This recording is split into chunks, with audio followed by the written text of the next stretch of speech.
Ever heard of perfect competition? It's a bit like a fantasy land for economists. Imagine a giant market with hundreds of sellers all selling the exact same thing, like identical red apples, no brands, no fancy packaging. In this world, no single seller can change the price. They just have to accept what the market says. But reality, yeah, it's usually a lot more complicated than that. So, if perfect competition is the ideal, what's the alternative? Well, that's where imperfect competition steps onto the stage. This is the reality for most markets you and I interact with every single day. Most businesses try to make their products a little different. They have brand names, they advertise, they don't just passively accept a price, they have some say. This is the essence of imperfect competition. The core idea behind imperfect competition is that one or more of those perfect conditions just aren't met. Maybe there aren't thousands of tiny sellers, perhaps there are only a few big ones. Or maybe the products aren't identical at all, they're unique, or at least marketed as unique. Let's make this real. Think about the smartphone in your pocket or on your desk. Is it a generic, no-name device identical to every other phone? Probably not. You likely chose an Apple iPhone or a Samsung Galaxy, or maybe a Google Pixel. These companies compete, sure, but they compete with distinctly different products. They have immense brand power. They invest billions in research and development. This isn't a market of identical apples. It's a high-stakes battle of tech giants. Or consider the world of soft drinks. When you're thirsty for a cola, what comes to mind? Coca-Cola and Pepsi, right? These two behemoths dominate the global market. Yes, there are smaller brands, store brands, craft sodas. But Coke and Pepsi have built empires through decades of marketing. They've created incredibly strong brand loyalties. They don't just sell sugary water, they sell an image, a feeling, a tradition. This gives them significant power over pricing and product availability. Let's zoom in even closer to your local neighborhood. Think about coffee shops. You might have several options. One could be a big chain like Starbucks. Others might be small independent cafes. Each one tries to offer something a little different, doesn't it? One might have the coziest armchairs. Another boasts ethically sourced beans. A third might be the quietest place to work. Okay, let's dive into our first specific type of imperfect competition, monopolistic competition. Now that name might sound like a bit of an oxymoron, right? Monopolistic suggests one seller while competition suggests many, but hang in there because it actually makes a lot of sense. Imagine a market with a good number of firms, so there's competition. But here's the crucial twist. Each firm sells a product that is slightly different from its competitors. They're not perfect substitutes. This slightly different product idea is called product differentiation. It's the absolute cornerstone of monopolistic competition. Restaurants are a fantastic example.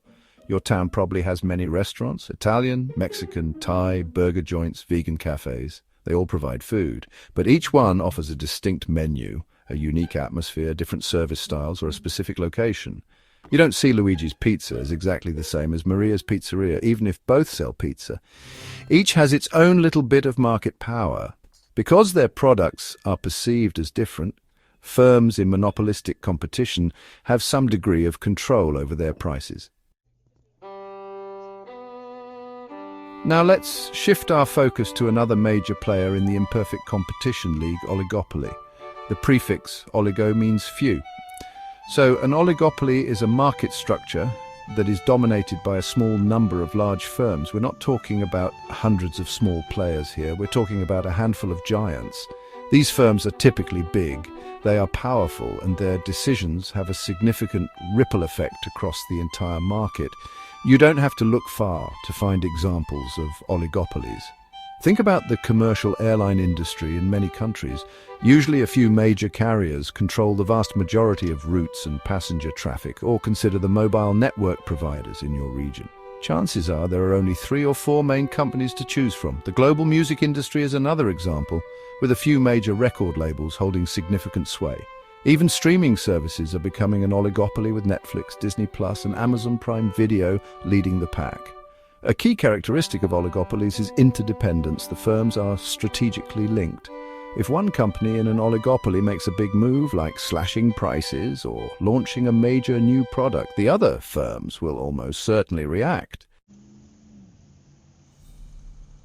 Section 5. The dynamic duo, a closer look at duopoly. Let's zoom in even further on a very specific type of oligopoly. This one is called a duopoly. As the duo part suggests, a duopoly is a market situation where just two firms control all, or nearly all, of the market for a particular product or service. That's it, just two main players. This creates an incredibly interesting and often intense dynamic. It's like a constant strategic dance, or sometimes a fierce battle between these two dominant forces. Their rivalry can define the entire industry.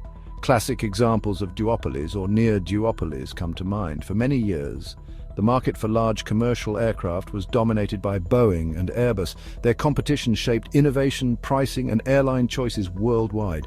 In the world of payment processing, Visa and MasterCard form a powerful duopoly. They handle the vast majority of credit and debit card transactions across the globe. When you have only two major players, each one's strategy is critically important to the other. Section 6. Price tags and power plays.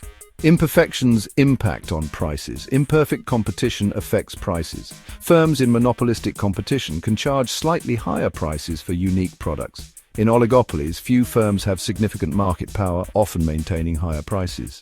Sometimes firms collude to fix prices, impacting consumers. Section 7. Choices, or are there?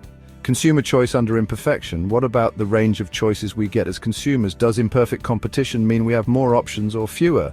Well, the answer is a bit nuanced. It's not a simple yes or no. It really depends on which specific type of imperfect market we're examining. Sometimes these market structures can lead to a dazzling array of variety. Other times they can actually limit the options available to us. Let's consider monopolistic competition first. This market structure, with its emphasis on product differentiation, often leads to a wide variety of choices for consumers. Think about the countless brands of breakfast cereal on supermarket shelves, or the diverse range of restaurants in a city. Each firm is actively trying to offer something unique to attract customers. This drive for differentiation can result in a rich tapestry of products and services, catering to a multitude of tastes and preferences. In this sense, imperfect competition can be a win for consumer choice. However, when we turn to oligopolies and duopolies, the picture can change. With only a few dominant firms in the market, the range of truly distinct product choices might become narrower. Think about operating systems for personal computers. The market is largely dominated by Microsoft's Windows and Apple's macOS. Or consider mobile operating systems where Google's Android and Apple's iOS hold sway. Section 8. Is the market working hard or hardly working? Efficiency in imperfect markets. Economists are often concerned with something called market efficiency. This concept asks some important questions. Is the market producing the optimal amount of goods and services? Are these goods being produced at the lowest possible cost? Are resources being allocated in the best possible way to meet society's needs? Perfect competition is often held up as the theoretical gold standard for efficiency. So, how do our real-world imperfect markets measure up against this benchmark? Generally, they don't score quite as high. In most forms of imperfect competition, firms tend to produce less output than would be produced in a perfectly competitive market, and, as we've discussed, they often charge higher prices. This combination of lower output and higher prices means that resources are not being utilized as efficiently as they could be. Economists often refer to a concept called deadweight loss in these situations. This represents a loss of total economic welfare, a benefit that neither consumers nor producers capture. It's like a hole in the economic bucket. Monopolistic competition, while offering variety, also has its own specific inefficiencies. Firms in these markets spend considerable sums on advertising, branding, and packaging. Is all this expenditure a productive use of society's resources? Some argue it provides valuable information to consumers. Others contend that much of it is persuasive rather than informative, leading to wasteful competition.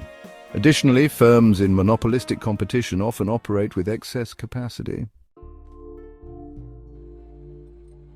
Section 9. So, what's the big deal? Wrapping up imperfect competition. We've explored monopolistic competition, oligopolies, and duopolies.